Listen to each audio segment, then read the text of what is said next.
Hello friends नमस्कार loser study को स्वागत करुच्ची ओपीएससी तरफ नोटिफिकेशन आसी रिटन एग्जाम पे आउ कौ पोस्ट थला से विषय देखीदवा आउ आमर डेट केबे प्रोग्राम विषय देखीदवा है एग्जाम रो प्रोग्राम विषय पूरा डिटेल्स देखीदवा। तो देखो आमर ओपीएससी तरफ नोटिफिकेशन टी आसी क्लिनिकल पैथोलॉजिस्ट रो आउ एटा 2023-24 रो वैकेंसी थिला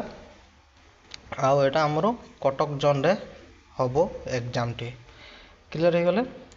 तो एबे देखि देबा हमें प्रोग्राम विषय प्रोग्राम ऑफ एग्जामिनेशन विषय पूरा डिटेल्सली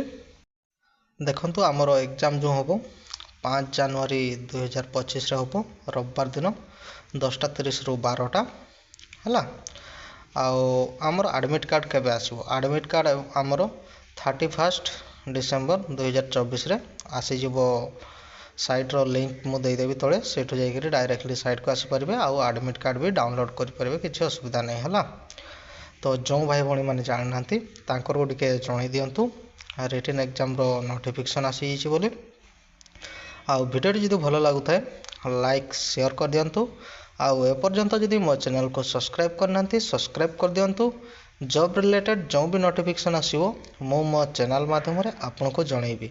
तळे भी लिंक दे दोचे लिंक रो भी जाइकरी डायरेक्टली साइट को आसी परिबे आउ जो भाई भणी माने जानि नांती तांकर को भी टिके नोटिफिकेशन विषय रे जणाई दियंतु हला। धन्यवाद।